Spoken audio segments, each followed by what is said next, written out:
பேரரசை கடல் கடந்தும் விரிவுபடுத்தி உலக அரங்குல தமிழர்களோட பெருமையை நிலைநாட்டியவர் ராஜேந்திர சோழன் அப்படின்னு சொல்லலாம்.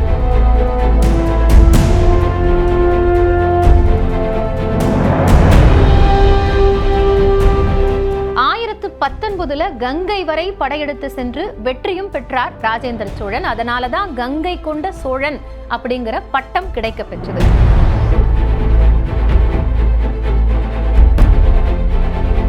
பெரிய கோவிலுடைய உயரம் 216 அடி. இந்த கோவில் 185 அடி உயரமாக இருக்கும். அதனாலதான் இது உயரம் குறைவாக கட்டப்பட்டது அப்படிங்கிறது சொல்லப்படுது.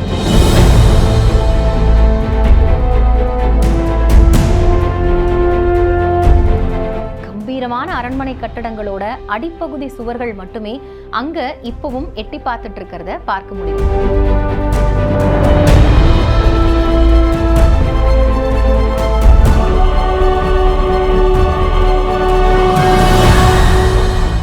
கங்கை கொண்ட சோழபுரம் இது வெறும் வழிபாட்டு தலம் அப்படின்னு மட்டும் சொல்ல முடியாது. அதை விட மேலான ஒரு காவியம். இன்னும் சொல்லணும்னா இந்தியாவோட வளமான வரலாறு மற்றும் அற்புதமான திராவிட கட்டிடக்கலையின் மரபுக்கு ஒரு உயிர்ப்பான சான்று அப்படின்னு சொல்லலாம்.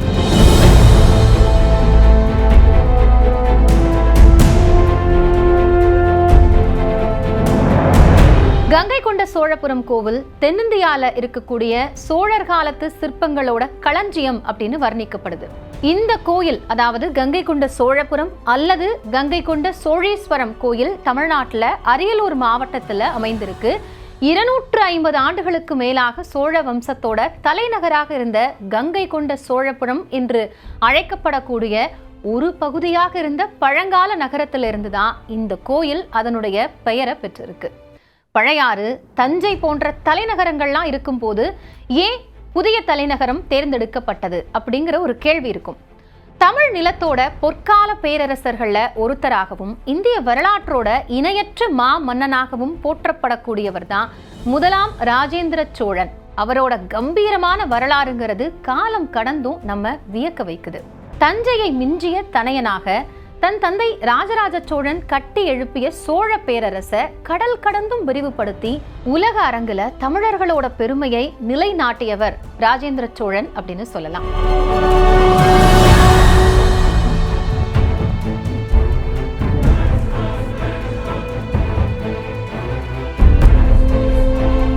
ராஜராஜனோட ஆட்சி காலத்துல நடைபெற்ற வேங்கி மற்றும் கலிங்க போர்கள்ல படைகளுக்கு தலைமை தாங்கி வெற்றிகளை பெற்று இளம் வயதிலேயே தன்னுடைய போர் திறனை நிரூபித்தவர் தான் ராஜேந்திர சோழன். பஞ்சவன், மாரையன், மும்முடி சோழனின் களிறு இது போன்ற பட்டங்கள் எல்லாம் இவரோட ஆரம்ப கால வெற்றிக்கு இவருக்கு கிடைத்தது. இவருடைய ஆட்சி காலம் கிபி 1012 முதல் 1044 வரை. கடல் கடந்து பல நாடுகளை வென்றதால அப்போதைக்கு இருந்த சுமித்ரா, ஜாவா, போர்னியா, தாய்லாந்து, கம்போடியா இந்த பிரதேசங்கள் எல்லாம் கைப்பற்றி இருந்தார். அதனால கடாரம் கொண்டான் அப்படிங்கிற ஒரு பெயர்லையும் அறியப்பட்டவர் தான் ராஜேந்திர சோழன். கொங்கணம், துளுவம் போன்ற நாடுகளை வென்றதோடு சேர மன்னனை மலைநாட்டை விட்டே ஓடச் செய்து தெலுங்கர் மற்றும் ராட்ரிகர்களையும் தோற்கடித்த ஒரு அரசன் ராஜேந்திர சோழன். மேலை சாளுக்கியம், கீழே சாளுக்கிய தேசங்களையும் ஈழம், பாண்டிய, சேர தேசங்களையும் வெற்றி கொண்டவன் ராஜேந்திர சோழன். இவருடைய காலம் குறிப்பிடப்பட்டதுல போ யு அப்படின்னு இருக்கும். அது என்ன அப்படின்னு பார்த்தோம்னா எந்த மதத்தையும் சாராத ஒரு கணக்கீடு அப்படிங்கிறது தான் பொது ஆண்டை குறிக்கிற மாதிரி போ உ அப்படின்னு சொல்லுவாங்க. பொது ஊழிய ஆண்டு அப்படிங்கிறது தான் பொருள். அந்த அடிப்படையில 1019 கங்கை வரை படையெடுத்து சென்று வெற்றியும் பெற்றார் ராஜேந்திர சோழன். அதனாலதான் கங்கை கொண்ட சோழன் அப்படிங்கிற பட்டம் கிடைக்க பெற்றது. அதனுடைய நினைவாகத்தான் 1023 கங்கை கொண்ட சோழபுரம் அப்படிங்கிற புதிய தலைநகரை உருவாக்கினாரு ராஜேந்திர சோழன். இங்க சிவபெருமானுக்கு கங்கை கொண்ட சோழீஸ்வரர் அப்படிங்கிற கோயிலை மிகப்பெரிய கோயிலாக அமைத்தார். கங்கை கொண்ட சோழபுரத்திற்கு பல பெயர்கள் சொல்லப்படுது இலக்கியங்கள்ல. பண்டைய புலவர்கள் கங்காபுரி, கங்கை மாநகர், கங்காபுரம் போன்ற பெயர்கள் எல்லாம் இந்த ஊரை குறிக்கிறாங்க. கங்கை கொண்ட சோழபுரம் உருவாகிறதுக்கு முன்பு அந்த இடம் வன்னியபுரி அப்படி இல்லைன்னா வன்னியபுரம் அப்படிங்கிற சிற்றூரா இருந்திருக்கு. வன்னியபுரி அப்படின்னா வன்னி மரங்களுக்கு சிறப்பு பெற்ற இடம் அப்படின்னு சொல்லப்படுகிறது. வன்னி மரங்கள் நிறைந்த காடா இருந்திருக்கு அந்த பகுதி. இந்த ஊர்ல அந்த காலத்திலிருந்தே நிறைய இது போன்ற வன்னி மரங்கள் இருந்தது அப்படின்னு சொல்லப்படுது. அதுக்கு சான்றா இன்னைக்கு கூட கங்கை கொண்ட சோழபுரம் கோயில்ல தல விருட்சமா வன்னி மரம் இருக்கு அப்படிங்கிறத பார்க்கலாம்.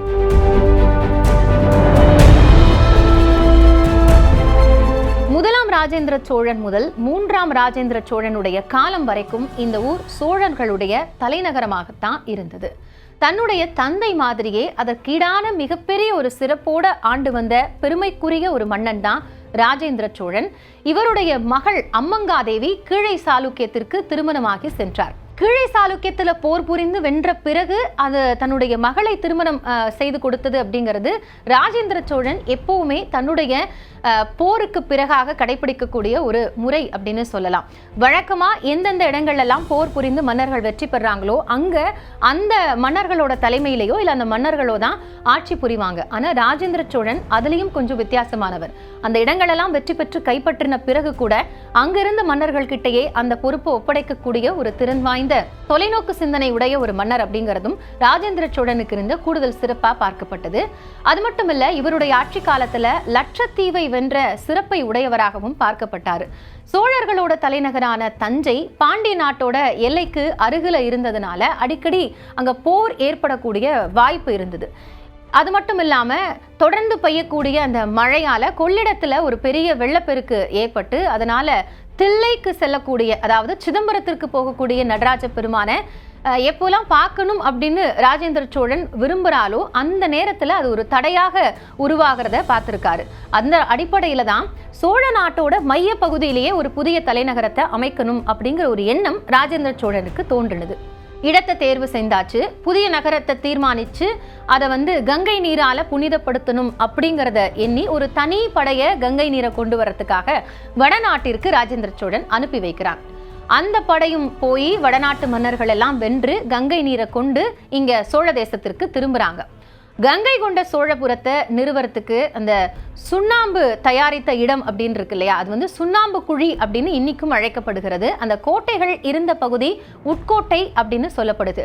ஆயுத சாலைகளில் இருந்த இடம் ஆயிர்கலம் அப்படின்னு அழைக்கப்படுது. இந்த ஊருக்காக கட்டி கொடுக்கப்பட்ட ஏரி தான் சோழகங்கம். இந்த கங்கை கொண்ட சோழபுரம் அந்த காலத்துல பல சிறப்புகளோட விளங்கியிருக்கு அப்படிங்கிறத இது மாதிரியான நிறைய விஷயங்கள் மூலமா நம்மளால பார்க்க முடிகிறது. ஜெயங்கொண்டார், ஒட்டக்கூத்தர் இது மாதிரியான மிகப்பெரிய புலவர்கள் எல்லாம் இங்க வாழ்ந்திருக்காங்க. கலிங்கத்து பரணி இங்க இருந்துதான் பாடப்பட்டிருக்கு. விக்ரம சோழன் உலா, இரண்டாம் குலோத்துங்கனோட உலா இது மாதிரியான நிறைய பாடல்களும் இங்க பாடப்பட்டிருக்கு. சேக்கிழார் பெரிய புராணம் பாடுவதற்கு தூண்டுகோலாக இருந்ததே இந்த தலம் அப்படின்னு சொல்றாங்க. அது மட்டுமல்ல, இந்த கோயில்ல கிடைத்திருக்கக்கூடிய கல்வெட்டுகள் மூலமாக இந்த ஊரினுடைய பெயர் வடகரை விருதராச பயங்கர வளநாட்டு மேர்கா நாட்டு மண்ணை கொண்ட சோழ வளநாட்டு கங்கை கொண்ட சோழபுரம் அப்படின்னு குறிப்பிடப்பட்டிருக்கு. இறைவனுடைய பெயர் திருப்புலீஸ்வர முடையார் அப்படின்னு குறிக்கப்பட்டிருக்கு. அது மட்டுமல்ல, சிவபெருமானுக்கு அளிக்கப்பட்ட நிலத்திற்கு, அதாவது இந்த கோவிலுக்கு வழங்கப்பட்ட இந்த நிலம் அப்படிங்கிறதுக்கான திருநாமத்துக்காணி அப்படின்னு சொல்லுவாங்க. அதே மாதிரி திருமாலுக்கு அளிக்கப்பட்டதை திருவிடையாட்டம் அப்படிங்கிற பெயரும் வழங்கப்பட்டிருக்குங்கிறத இந்த கல்வெட்டுகள் மூலமாக பார்க்க முடிகிறது. அற்புத தெய்வம் இதனின் மற்றுண்டோ அன்பொடு தன்னை அஞ்செழுத்தின் சொற்பதத்துள் வைத்து உள்ளம் அள்ளூரும் தொண்டருக்கு எண்டிசை கனகம் பற்பதக் குவையும் பைம்பொன் மாளிகையும் பவள வாயவர் பனைமுலையும் கற்பகப் பொழிலும் முழுதுமாம் கங்கை கொண்ட சோழேச்சரத்தானே மங்கையோடிருந்து யோக செய்வானை வளர் இளந்திங்களை முடிமேல் கங்கையோடு அணியும் கடவுளை கங்கை கொண்ட சோழச்சரத்தானை அங்கையோடேந்தி பலிதிரி கருவூர் அறைந்த சொல்லையால் ஆழிச் செங்கையோடு உலகில் அரசு வீற்றிருந்து திளைப்பதும் சிவனருட்கடலே. இப்படி கருவூர் தேவர் பாடிய இந்த பாடல் மூலமாக கங்கை கொண்ட சோழபுரத்தோட எழில் எப்படி இருக்கு அப்படிங்கிறத வர்ணிக்கப்பட்டிருக்கிறத உணரலாம். மன்னனார் அப்படின்னா திருமாலுக்குரிய ஒரு பெயர். அவர் எழுந்தருளிய காரணத்தினாலதான் அந்த பகுதிக்கு மன்னனார்குடி அப்படிங்கிற பெயரே வந்தது. அதுதான் பிற்காலத்துல மன்னார்குடி அப்படின்னு பெயர் மாற்றம் பெற்றது. அதனுடைய பழம்பெயர் அப்படின்னு பார்த்தோம்னா வீரநாராயண நல்லூர் அப்படிங்கிறது தான். இது மாதிரியான பல செய்திகளும் அந்த ஊரினுடைய பல வரலாற்று தகவல்களையும் வேற எங்கெங்கயோ கிடைக்கக்கூடிய கல்வெட்டுகள் மூலமாக அறிந்து கொள்ளலாம். அப்படித்தான் கங்கை கொண்ட சோழபுரத்தில் இருக்கக்கூடிய கல்வெட்டுல மன்னார்குடி தரப்புல மன்னார்குடி பற்றிய ஒரு குறிப்பு இருக்கு அப்படிங்கிறத பார்க்க முடிகிறது. சரி, கோயிலுடைய சிறப்பு அப்படின்னு பார்த்தோம்னா தமிழகத்திலேயே மிகப்பெரிய லிங்கம் இங்க தான் இருக்கு. தஞ்சை பெருவுடையாரோட லிங்கம் உயரம்னு பார்த்தோம்னா 12.5 அடி உயரம், 55 அடி சுற்றளவு கொண்டது. இங்க இருக்கக்கூடிய லிங்கம் 13.5 அடியும் சுற்றளவு 60 அடியும் கொண்டது. ஒரே கல்லால் ஆன லிங்கம். ஆனா தஞ்சை பெரிய கோயில்ல இருக்கக்கூடிய லிங்கம் அப்படிங்கிறது அந்த ஆவுடை லிங்கம் அப்படின்னு சொல்லுவாங்க. பல கோணங்களாக பிளவுபட்ட மாதிரி இருக்கும். இங்க இருக்கக்கூடிய லிங்கம் அப்படிங்கிறது ஒரு கல்லால செய்யப்பட்டது.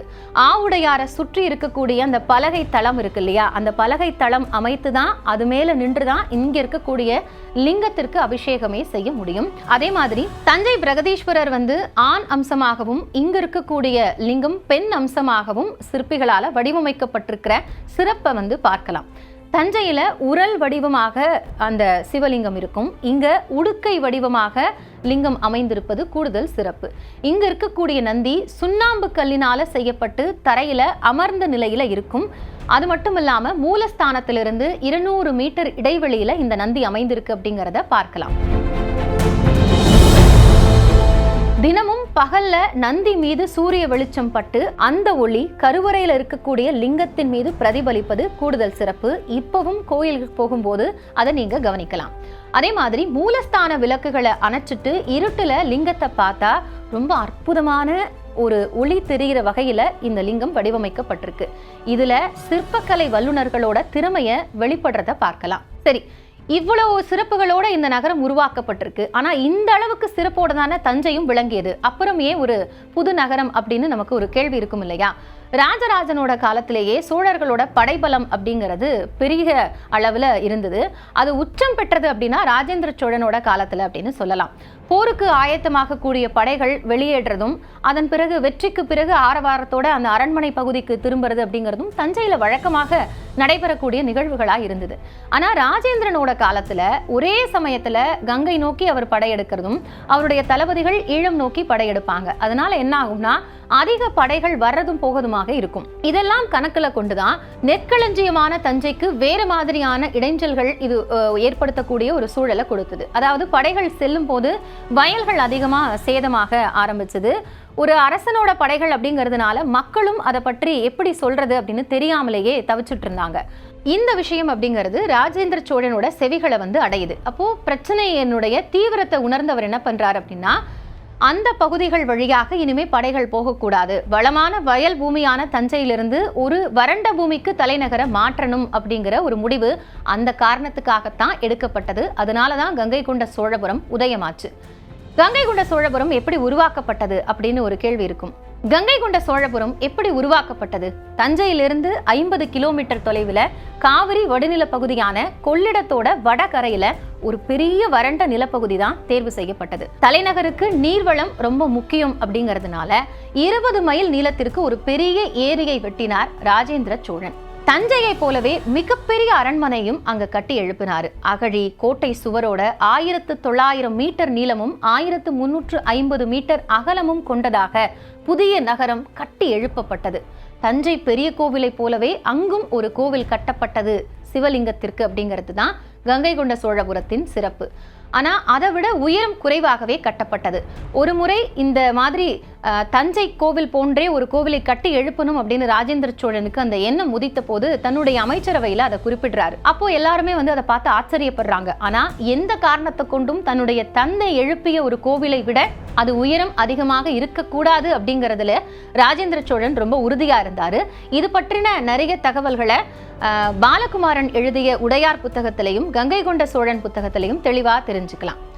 அதே மாதிரி 185 அடி தான் கட்டிய கோவிலோட உயரம் அப்படிங்கிறது தந்தை கட்டிய பெரிய கோவிலை விட இருக்கக்கூடாது அப்படிங்கிறதுனால பெரிய கோவிலுடைய உயரம் 216 அடி. இந்த கோவில் 185 அடி உயரமாக இருக்கும். அதனாலதான் இது உயரம் குறைவாக கட்டப்பட்டது அப்படிங்கிறது சொல்லப்படுது. கங்கை வரை ராஜேந்திரன் படையெடுத்து வென்ற பிறகு அங்கிருந்து அரசர்களை எல்லாம் வைத்து கங்கை நீரை தனது தலைநகருக்கே எடுத்து வந்து அந்த நினைவாக நகருக்கு கங்கை கொண்ட சோழபுரம் அப்படிங்கிற ஒரு பெயர் அவர் சூட்டினார். அந்த பெயர் இறுதி வரைக்கும் நிலை பெற்றது அப்படிங்கிறது தான் சிறப்பு. இப்படித்தான் கிபி 1025ஆம் ஆண்டு சோழ பேரரசோட புதிய தலைநகரம் உதயமானது. இந்த தகவல்கள் எல்லாம் திருவாலங்காட்டு செப்பேடுகள்ல இன்னமும் இருக்கு. அதை உறுதி செய்யக்கூடிய வகையில தலைநகரம் மாற்றம் பெற்ற பிறகாக கிட்டத்தட்ட 20 ஆண்டுகள் அரியணையில இருந்து ஆட்சி செய்தார் ராஜேந்திர சோழன். இந்த காலகட்டங்கள்ல அங்கங்க சில போர்கள், பிரச்சனைகள், கலகங்கள் ஏற்பட்ட போதும் மக்களோட அமைதிக்கும் வாழ்விற்கும் எந்த விதமான இடையூறுகளையும் ஏற்படுத்தல அப்படிங்கிறது இவருடைய ஆட்சியோட சிறப்பு. அதனாலதான் கிபி 1025 முதல் 1044 வரையிலான அந்த காலகட்டத்தை அமைதி காலம் அப்படின்னு சொல்றாங்க. பிற்கால சோழர்களோட பொற்காலம் அப்படின்னு வரலாற்று ஆய்வாளர்களால வர்ணிக்கப்படுது. சோழர்களால கைப்பற்றப்பட்ட பிறகும் பாண்டிய நாட்டிலும் சரி, சேர நாட்டிலும் சரி, பழமையான பரம்பரை மன்னர்களே தொடர்ந்து ஆட்சி செஞ்சுட்டு வந்தாங்க. ராஜேந்திரன் கங்கை முதல் கடாரம் வரை வென்ற போதும் இந்த நிலைதான் நீடித்தது. மன்னர் ராஜேந்திரனோட காலத்துல கங்கை கொண்ட சோழபுரம் நகருக்கு இருந்த பல பெருமைகள்ல ஒண்ணு அப்படின்னா எதிரிகளோட எந்த ஒரு படையெடுப்பும் சந்திக்காத தலைநகரம் அப்படிங்கிறது தான். ராஜேந்திரன் ஏராளமான நாடுகள் மீது படையெடுத்து சென்று அத்தனை போர்களிலும் வெற்றி பெற்றிருக்கிறார். அவரோட காலத்துல எந்த நாட்டு மன்னருக்கும் கங்கை கொண்ட சோழபுரம் மீது படையெடுக்கணும் அப்படிங்கிற எண்ணம் வந்ததே இல்லை. இருந்தாலும் பல மன்னர்களோட கோபம் அப்படிங்கிறது நீரு பூத்த நெருப்பாதான் இருந்தது. பாண்டியர்கள், சேரர்கள், இலங்கை மற்றும் சாளுக்கிய தேசங்களோட ஆட்சியாளர்கள் இப்படி எல்லாருமே போர்கள்ல தோற்ற காரணத்தினால சோழர்களை பழிவாங்கணும் அப்படிங்கிறதுக்கான காலத்தை எதிர்நோக்கி காத்துட்டு இருந்தாங்க. ராஜேந்திரனோட மறைவுக்கு பிறகு அடுத்தடுத்து ஆட்சிக்கு வந்த அவருடைய மகன்கள் காலத்திலையும் சரி, அதன் பிறகு பாண்டியர்கள், சாளுக்கியர்களும் கடும் பாதிப்பிற்கு ஆளானதுனால, குறிப்பா பாண்டியர்களோட கோபம் உச்சியில் இருந்ததுனால சோழர்கள் வழியில வந்த 3ஆம் குலோத்துங்கன் பாண்டிய நாடு மீது 3 முறை போர் தொடுத்து பெரிய அழிவை ஏற்படுத்தியிருந்தார். மதுரை நகரையே அழித்த அவர் அங்க வந்து கழுதையை வைத்து ஏர் உழுவித்து எள் வரகு விதைத்தார் அப்படிங்கிறது மிகப்பெரிய ஒரு விஷயமாக வரலாற்றுல பார்க்கப்பட்டது. சரியாக அதற்கு 10 ஆண்டுகளுக்கு பிறகு 1216ஆம் ஆண்டு மாரவர்ம சுந்தர பாண்டியன் பாண்டிய தேசத்துல அரியணை ஏறினார். 3ஆம் குலோத்துங்கன் நிகழ்த்திய நாச வேலைகளுக்கு பழி தீர்க்கக்கூடிய விதமா அவர் 1219ஆம் ஆண்டு சோழ நாட்டின் மீது படையெடுத்தார். அப்போ சோழ மன்னராக இருந்த 3ஆம் ராஜராஜனை வென்றவர் சோழர்களின் பழைய தலைநகர்களான உறையூர், தஞ்சை ஆகியவற்றை அழித்து சேதப்படுத்தினார். அப்போதான் கங்கை கொண்ட சோழபுரம் நகருக்கும் பாதிப்பு ஏற்பட்டது. 3ஆம் ராஜராஜனுக்கு பிறகு ஆட்சிக்கு வந்த 3ஆம் ராஜேந்திரனோட காலத்துல, அதாவது 1279ஆம் ஆண்டு, அப்போ பாண்டிய மன்னராக இருந்த மாரவன்மன் குலசேகரன் சோழ தேசம் மீது போர் தொடுத்தார். கண்ணனூர் அப்படிங்கிற இடத்துல நடந்த போர்ல 3ஆம் ராஜேந்திரன் கொல்லப்பட்டார். தலைநகர் கங்கை கொண்ட சோழபுரம் மேலும் ஒரு அழிவை சந்தித்தது. 3ஆம் ராஜேந்திரனுக்கு பிறகு வாரிசே இல்லாததுனால கிட்டத்தட்ட 450 ஆண்டுகளாக நீடித்த சோழ வம்சம் முடிவுக்கு வந்தது. சோழ தேசம் பாண்டிய நாட்டோட ஒரு பகுதியா இணைக்கப்பட்டது. 1310ஆம் ஆண்டு தமிழகத்துல மாலிகாப்பூரின் படையெடுப்பு காரணமா ஒரு வருடம் முழுவதும் குழப்பமான சூழல் நீடிச்சது. அப்போ பாண்டியர்களோட ஆட்சி பிரதேசமும் குறுகிவிட்டது. அவர்கள் கங்கை கொண்ட சோழபுரம் நகரை கண்டுகொள்ளவில்லை. இதனால அந்த நகர் தானாகவே அழியக்கூடிய ஒரு நிலைக்கு தள்ளப்பட்டது. 1365ஆம் ஆண்டு விஜயநகர மன்னர் குமார கம்பண்ணா தமிழகம் மீது படையெடுத்து ராமேஸ்வரம் வரைக்கும் இருக்கக்கூடிய பகுதிகளை கைப்பற்றாரு. இதை தொடர்ந்துதான் 16ஆம் நூற்றாண்டுல உடையார்பாளையம் பாளையக்காரர்கள் வசம் கங்கை கொண்ட சோழபுரம் ஒப்படைக்கப்படுது. 1765ஆம் ஆண்டு ஆற்காடு நவாப் ஆங்கிலேய படை உதவியோடு கங்கை கொண்ட சோழபுரம் மீது தாக்குதல் நடத்தினாரு. அப்போ ஆங்கிலேய படையும் கங்கை கொண்ட சோழீஸ்வர கோவிலையும் தங்களுடைய இராணுவ முகாமா பயன்படுத்தி கோவிலுக்கு பலத்த சேதத்தை ஏற்படுத்தியிருந்தாங்க. 1836ஆம் ஆண்டு கொள்ளிடம் ஆற்றில் அணை கட்டுவதற்காக ஆங்கிலேயர்கள் கங்கை கொண்ட சோழீஸ்வரம் கோவிலோட மதில் சுவர், கோவில் கோபுரம், இதில் இருக்கக்கூடிய கற்கள் எல்லாம் வெடிவைத்து தகர்த்து எடுத்து கொண்டார்கள் அப்படின்னு வரலாற்று தகவல்கள் சொல்லப்படுது. கோவில் கருவறை, அதன் மீது கட்டப்பட்ட உயரமான விமானம் மட்டுமே எந்த சேதாரத்திற்கும் ஆட்படாமல் தப்பியது அப்படிங்கறத கவனிக்க வேண்டியது. பாண்டியர்களோட படையெடுப்பு, ஆங்கிலேய படைகளுடைய அட்டூழியம், இதெல்லாம் காரணமா கங்கை கொண்ட சோழபுரம் அங்கிருந்த சோழ மன்னர்களோட அரண்மனைகள், வணிக வளாகங்கள், பொதுமக்களோட வீடுகள் இப்படி எல்லாமே தரைமட்டமாகியது. பல ஆண்டுகளுக்கு பிறகு கங்கை கொண்ட சோழபுரத்தோட சுற்றுப்பகுதிகளில் சில குடியிருப்புகள் தோன்ற தொடங்கினது. அதன் பிறகு அங்க வீடுகளை கட்டியவர்கள் சோழர்களோட அரண்மனைகளையும் தலைநகர்ல சிதறி கிடந்த செங்கற்களையும் எடுத்து பயன்படுத்தினார்கள் அப்படிங்கிறதும் வரலாற்று தகவல். அப்போ ஒரு வண்டி செங்கலுக்கு 4 அணா அப்படிங்கிற விலை கொடுப்பாங்க. அந்த பகுதியில செங்கல் சூளையே தேவையில்லை அப்படிங்கிற அளவுக்கு தலைநகர்ல சிதறி கிடந்த செங்கற்கள் பயன்படுத்தப்பட்டன. இதனால தலைநகரில் இருந்த சுவடு முற்றிலுமாகவே அழிந்து போனது. சோழ மன்னர்களோட வரலாற்றுல 254 ஆண்டுகள் சீரோடும் சிறப்போடும் பரபரப்பான தலைநகரமாக இயங்கிய கங்கை கொண்ட சோழபுரம் இப்போ எப்படி இருக்கு அப்படின்னு பார்த்தோம்னா, கொள்ளிடம் நதியோட வடகரையில அரியலூர் மாவட்டம் ஜெயங்கொண்டம் நகர் அருகே கங்கை கொண்ட சோழபுரம் அப்படின்னு ஒரு சிற்றூர் தான் அடையாளமா காணப்படுது. ஆனா அது இல்ல மன்னர் ராஜேந்திர சோழன் கட்டி எழுப்பிய தலைநகரம். பல வாஸ்து சாஸ்திர விதிகள், பிரபல கட்டடக்கலை நிபுணர்களோட ஆலோசனைப்படி நிர்ணயிக்கப்பட்ட ஒரு பிரம்மாண்டமான நகரம் இப்போ எங்க அப்படிங்கிற கேள்வி நமக்குள்ள எழதான் செய்யுது. ராஜேந்திரனுக்கு பிறகு வழி வழியா அவருடைய வாரிசுகளாக தோன்றிய 14 மன்னர்கள் ஒவ்வொருவரும் முடிசூடிக்கொண்டு கிபி 1279ஆம் ஆண்டு வரை 254 ஆண்டுகள் வாழ்ந்த அரண்மனைகளை இப்ப நம்மால பார்க்க முடியாது. அரண்மனை கட்டடங்களை சுற்றி உட்படை வீட்டு மதில் அப்படிங்கிற பெயர்ல 6 அடி உயரத்துல 1 மைல் சுற்றளவுல பாதுகாப்போட கட்டப்பட்ட மதில் சுவர் அங்க இல்ல. 6 மைல் நீளம் 6 மைல் அகலம் அப்படிங்கிற அளவுல நகர சுற்றி வெளிப்புறத்துல கட்டப்பட்டு ராஜேந்திர சோழன் மதில் அப்படிங்கிற பெயரை பெற்ற மிகப்பெரிய கோட்டை சுவரும் இப்ப இல்ல. நகரோட உட்புறத்துல கிழக்கு மேற்காக வடக்கு தெற்காக வரிசை வரிசையாக அமைக்கப்பட்ட வீதிகளை காண முடியாது. ஒவ்வொரு வீதியிலையும் முக்கிய பிரமுகர்கள் வசிப்பதற்காக கட்டப்பட்ட வீடுகளும் அங்கு இல்லை. 48 அடி அகலமான வீதியில 24 மணி நேரமும் இயங்கிய மிகப்பெரிய வணிக நிறுவனங்களும் இப்போ இல்லை. திருவிசைப்பா பாடிய கருவூர் தேவர், மூவருலா பாடிய ஒட்டக்கூத்தர், கலிங்கத்து பரணி பாடிய ஜெயங்கொண்டர், 2ஆம் குலோத்துங்கன் அரசவையில் முதல் அமைச்சராக இருந்தவரும் பெரிய புராணம் பாடியவருமான சேக்கிழார் போன்ற புகழ்மிக்க புலவர்கள் நடமாடிய இடங்களும் அவர்கள் தங்கள் பாடல்களை அரங்கேற்றிய அவைகளும் இப்போ இல்லை. கங்கை வரைக்கும் உள்ள நாடுகளையும் கடல் கடந்து கீழ் திசையில உள்ள நாடுகளையும் புலிக்கொடியை பறக்கவிட்ட வீரமிக்க படை தளபதிகளின் வீடுகளும் அவர்கள் மிடுக்கோடு உலாவிய வீதிகளும் இன்னைக்கு கங்கை கொண்ட சோழபுரத்துல இல்ல. லட்சக்கணக்கான குதிரைகள், யானைகள் நிறுத்தி வைக்கப்பட்டிருந்த கொட்டடிகளை பார்க்க முடியாது. போருக்கு தேவையான ஆயுதங்களை இரவு பகலாக செய்து கொடுத்த கம்மாளர்களின் தொழிற்கூடங்களும் இப்போது இல்லை. வானாந்தர பூமியாக வெட்ட வெளியாக காட்சியளிக்கக்கூடிய அந்த இடத்துல நின்று நாம பார்த்தோம்னா இது போன்ற வினாக்களுக்கு எந்த பதிலுமே இருக்காது.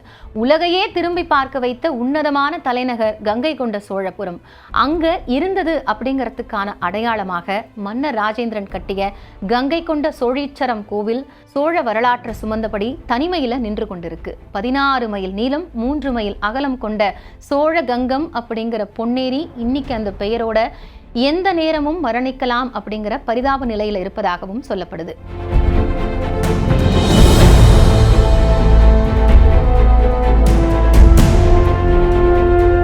கோவில், ஏரி இது ரெண்டுமே 1000 ஆண்டு அற்புத சாதனைகளுக்கு ஒரு மௌன சாட்சியா இருக்கிறத நம்மால பார்க்க முடியுது. கோவில்ல இருந்து 3 கல் தொலைவில் இருக்கக்கூடிய மாளிகை மேடுங்கிற இடத்துல 1980ஆம் ஆண்டு தொல்லியல் ஆய்வாளர்கள் ஆய்வு செய்த போது மன்னர் ராஜேந்திரனும் அவருடைய வாரிசுகளும் குடியிருந்த அரண்மனை கட்டடங்களோட எச்சம் இருப்பதை வெளிப்படுத்தி இருந்தாங்க.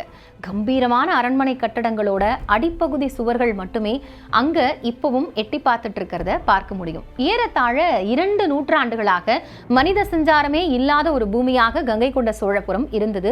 இப்போ சில ஆண்டுகளுக்கு முன்பாக மீண்டும் ஒரு புகழ் வெளிச்சம் பட தொடங்கி இருக்கிறது. மன்னர் ராஜேந்திரனின் பிறந்த நாள் ஆண்டுதோறும் அரசு விழாவாகவும் கொண்டாடப்பட்டு வருகிறது அப்படிங்கிறதும் இது மீண்டும் சிறப்பிற்குரிய ஒரு நகரமாக மாறியதற்கு முக்கிய காரணம். 1000 ஆண்டுகளுக்கு முன்பு மன்னர் ராஜேந்திரன் நிகழ்த்திய அபாரமான சாதனைகள் பற்றிய ஆச்சரியமான தகவல்கள் வருங்கால சந்ததியினருக்கு பத்திரமாக கொண்டு செல்ல வேண்டியது நம் அனைவரின் கடமை அப்படின்னு தான் சொல்லணும். உங்களுக்கு எதை பற்றின வரலாற்று தகவல்களை தெரிஞ்சுக்கணும் அப்படிங்கிறத மறக்காம கமெண்ட் பாக்ஸ்ல போஸ்ட் பண்ணுங்க.